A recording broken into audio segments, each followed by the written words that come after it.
morning. I'm Carlton Sharp, pastor of Faith Christian Center Church, right here in Beaumont, Texas. And we're here on what's happening in our neighborhood. And today, my special guest is Mr. Robert Dunn. Welcome, Robert. Thank you. Appreciate it. Hey, Robert, tell us a little bit about yourself. Like you said, my name is Robert Dunn. I'm running for BISD trustee at large, number 1 on the ballot. I was born and raised here in Beaumont, Texas. Graduated from Charlton Pilot High School in 1970. And left here in 1970, joined the military, served in my country for 26 years. Wow. And after retiring, I came back to Beaumont and started teaching. And I taught for 16 years, 11 in Beaumont ISD and 5 in Port Arthur, and retired. And after I retired, I got a chance to serve throughout the district and realized that some of the problems that I experienced in the high school level was also at the elementary and the middle school. Wow. So I decided, you know what, it's time to do something about this, and I'm throwing my hat in the ring to try to affect change here and make sure that we get this thing taken care of, because we keep going in and out of IR status, and we can't do that with our schools. So first of all, what part of the military? I was in the U.S. Navy submarine service for 26 years. Well, first of all, let me thank you for your service. I appreciate it. Hey, so Robert, now you decided to run. Mm-hmm. Why is this election for the school board so critical right now? Well, it's really critical right now because, like I keep telling folks that'll listen to me, is the board of managers, the TEA board of managers, has been in control of this district for 4 years. Yeah. And we keep doing the same thing the same way, expecting a different result. And we have serious problems in this district, and if we don't address those issues right now, we're going to actually lose the district. There have been districts that was dissolved because of this IRA status, and we're still doing that. Now, the district took advantage of the Senate bill that allows them to take failing schools and put them under the charter system so that we don't have to close them. And had it not been for Harvey last year, we would have had 3 schools closed right now. Mm-hmm. They keep talking about that the district is financially stable, which is fine, and that's one of the things that was necessary. But what's the deal with having money if you don't spend it on what's necessary? Right, right. If you got over 100 teachers short, certified teachers in the district, you have an average of 107 subs every day. Wow. Our kids are not learning anything. Wow. And we keep talking about money, and we're pushing these kids through, and we moving them up to the next grade, but they're not learning anything at all. So we're doing our kids a disservice, we're doing a community a disservice, and this thing has to stop. We need to have the voted members in office that the people of Beaumont have voted for and have trust in to make sure that we can affect change. Right. So what are some of the challenges that you see the district facing right now? The challenges is they're not really addressing these issues here that the way that they need to be addressed. Like I said, I taught in this district for 11 years, and I actually got an opportunity after I retired and I was subbing to actually talk to the teachers and find out what's really going on. Yeah. And in their opinion, and some of them's opinion, they're not being supported by the district. There's this serious shortage of certified teachers, number one. It's hurting the district. And you say we're about 107? Well, we average 107 subs every day. Okay. Many of those are teaching our core classes. Wow. So like last year, I subbed in ROTC the second semester and the year before the second semester. And I had about 13 to 15 of the freshman class that was in ROTC in the top 50 freshmen. And they came to me and they say, Senior Chief, that's my Navy rank, came to me and say, Senior Chief, we're not learning anything in math. Period. Wow. So I went to the principal and talked to her, and she said, well, we just don't have any certified teachers. And the one that they did have, I think she taught like 40 days the entire year. So I said, well, you know what, we're not going to make an excuse about why we can't learn. So we scrapped our curriculum for ROTC for the second semester, and we did Khan Academy in my class every day. And we had kids go up there to the board, and we worked these problems out. And the Khan Academy will teach them how to actually do these different problems. So we addressed Algebra 1, Algebra 2, and Geometry. And the majority of these kids passed the STAR test in math. Wow. So, like I said, yeah, it is a serious issue that need to be addressed, but I think we need to do more about it. Our teachers are grossly underpaid. Wow. We average in Beaumont ISD $4,000 less than the rest of the districts in the state of Texas. The state of Texas pays $7,000 less than in the nation. So needless to say, our teachers are grossly underpaid. We need to pay teachers, and we only have a 1-year contract. Yeah, So we're not going to attract the best and brightest to Beaumont with a 1-year contract, number one, and not paying them what they're worth. Well, Robert, just a few years ago, they went from the traditional 2-year contract down to the one. Right. You know, and Right. you know, Which to me didn't make any sense. So we're already short of teachers right now, and we're trying to attract teachers.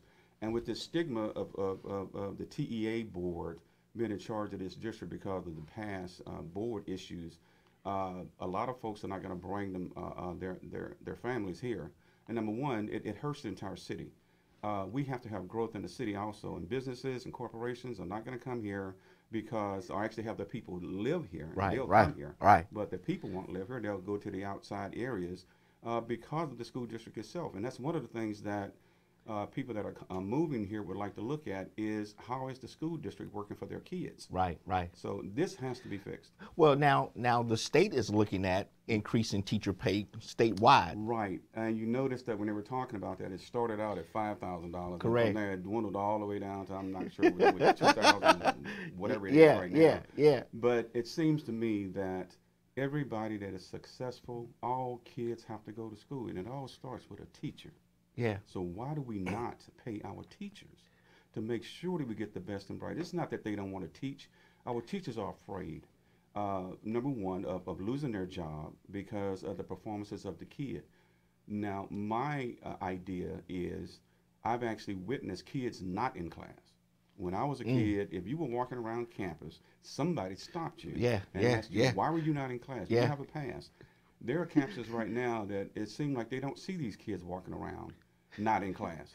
And the whole thing is if the kid reports to school and be there by 10 o'clock, they're going to get paid for that kid that day. Regardless of whether he's in the classroom or not. Right. So if he reports that maybe that first class and second class and he's there at 10 o'clock in the morning, they're going to get paid for that kid. Now, he can be walking around all day long not in class. The kids have to be in their seats to learn, number one. The teachers have to get control of their classes. Maybe we need to help them with how to manage a class.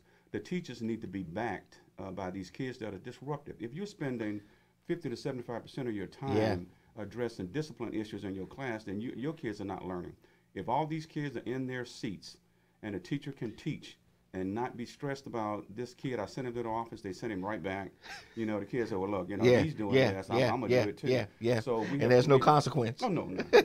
we have lost control of the campuses, and everybody is afraid.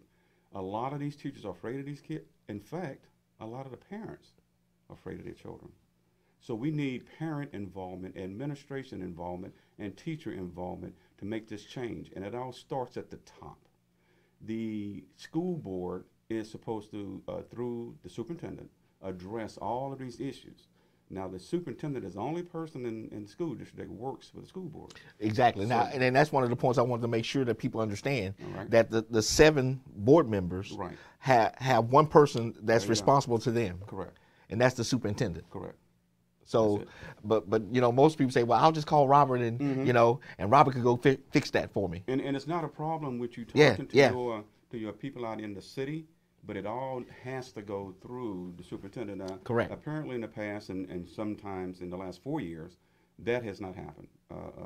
Some of the board members have talked to the schools directly. And you're really not supposed to do that. Right, According to TEA, when we were being trained at the last election, you're supposed to go through just the superintendent to make sure these things happening. So he will be aware of what's going on in his campuses. Right. And the superintendent needs to be out on these campuses so that people know who they are and that they really care about the kids and the teachers and the administrators. Okay. So what about the graduation rate? 83%. What I've read is 83%. That's 100% unacceptable. We can't have that. We need to have as close to 100% of these kids graduating as possible. But like I said before, if the children are not in their seats, they're not going to graduate. And they should not have the option of whether you want to be in your seat or not. So we have to work real close with the parents to make sure that this serious problem is addressed. Pastor, to tell the truth, I'm really getting sick and tired of seeing our children on television every evening for doing things that is Yeah. disruptive to the whole community. Right, right. And we need to address these issues right now, because I believe it's completely out of control, and it can only go downhill from there. Right, right. Okay. So what about the reading on campuses? Now there are programs that the district have right Right, now correct. to improve reading. Right. Plus they have those who come out of the community to go into the schools to help Right. our young people Right, read. but you have to look at those and give them a chance to work. You can't keep changing it, okay? You need to get a poll of what the people that are actually doing these things here and see how we can improve what we're actually doing, and get these kids reading back on the level that they're supposed to be on right now. Because all this starts at the beginning. Yeah, at the beginning. We got to catch them at the Yeah. beginning, these little kids, because like I said, when I actually retired, I got an opportunity to go through the elementary and middle school level and sub, and realize that the issue started at the elementary level. Yeah. And so some of our children there have some serious issues, and they need to be addressed. And like I said before, without the parent involvement, we're not going to be able to fix some of these problems. My idea is the school district is supposed to teach your children. Yeah. We're not supposed to raise them. Not raise them. But we will help the parents Yeah. get control of their children, and then that will affect change for the entire district. Yeah. So Robert, what unique skill set do you bring to this position to bring our district to another level? Well, first of all, like I said, I was in the United States Navy for 26 years. I am a leader. I've led all the things that I've been in charge of. I know how to lead people, let them do their jobs without micromanaging them. But they need instruction. They need guidance. You need to help them. And number one, you need to listen to the people that are actually in these predicaments, the folks that are actually doing the job. You have to listen to what they're saying to you. You can't just use your ideas as a leader and just make folks do things. There are people out there that are knowledgeable about what is going on in these classrooms, and they have some really good ideas of how to address this issue. But if you're not listening to them, then we're not going to affect change. You need to listen to everybody, and I'm willing to do that. I'm willing to work with the other 6 members on that board and address these issues. And we all need to be on one accord, because it should be about the kids learning. Right, and right. Number 2, I've actually worked, I've taught for 16 years. I've actually worked in this district for 11 years. So I know what is specific to Beaumont ISD and some of the issues that we have that are still there since the board took over 4 years ago, the TEA board. So the bottom line here is we need to get the voted members into office and let us address these issues that can affect change. Now you're running for an at-large position. Yes, I am. Okay, and so the citizens of Beaumont have an opportunity to select 2 at-large position seats. Yes, they do. And most people misunderstand that. Okay. You know. The at-large position is there are 2 seats. Okay, we have the 5 districts, which are single-member districts, and then the at-large has 2 members. Now that was an election years ago to make that change from a 7-member district to a 5-member district with 2 at-large. So they redrew the lines of the district, and so everybody needs to understand that not only can you vote for the ones that are running in your district, the ones that are up and available right now, but you can also vote twice for the at-large position, and that needs to happen. We need to get our people out, and you need to vote because your vote does count. It does count. And we need to get the members that were voted in actually seated, because there's no sense in us running, getting all this money, spending all this money, and then your term expires. And you never serve. Now, when this thing first changed, and they were going to go from the TEA board to an election, we were told by the education commissioner that your vote is going to count. You guys need to get out there and get in there in the game. And then I've heard some things about IR status of these schools. If they go back in IR status, then he could not seat us. But the members that are running have nothing to do with that right now. Right. Okay. We have to get a chance for us to be able to go in there, and those that are knowledgeable about what's going on and have some very great ideas how to affect change and move this district forward. But we will never know that if we're not seated. Now, I'm doing everything the right way that we were told that we need to do it to be able to run, to get in the game, and possibly win. But if I win, and I plan on winning one of these at-large seats, I want to be able to actually go into the Yeah. school district and help do this. I got some great ideas on how to do that, but I need to have the chance to be able to do it. Yeah. So how's the campaign going right now? Campaign is going great. Campaign is going great. I'm all over the city. I'm talking to people. I'm going to different churches. But I want everybody to understand where I'm from and what my plans are when I get elected as an at-large member. My plans are to stop the school's IRO status yo-yo, improvement overall STAR testing scores, bring back discipline, respect, integrity, fairness, and employee support to the district. We need to be able to train the new inexperienced teachers to give them the necessary skills to manage a classroom, number one. This outcome is plausible by closely working with administrators, teachers, students, and our parents. Change is necessary to make improvements. With my leadership ability, education experience, clear understanding of the issues, drive, and dedication, I can help be the driving force to move this district forward and make it one of the most improved districts in the state of Texas. Your vote is very important, and it really does count. I need your vote to represent the entire district and address these important issues before the state does it for us and permanently take over. There are 4 candidates running for 2 at-large positions. I need your vote for just one of them. Help me to help the school district and the city. Vote Robert C. Dunn Sr., BISD trustee at large, number 1 on the ballot. Vote 1 for Dunn. Well, listen, I want to thank Robert for coming here today and sharing with us about his run for the school board. And I want to thank you for joining us on what's happening in our neighborhood. And we will see you next time on our broadcast.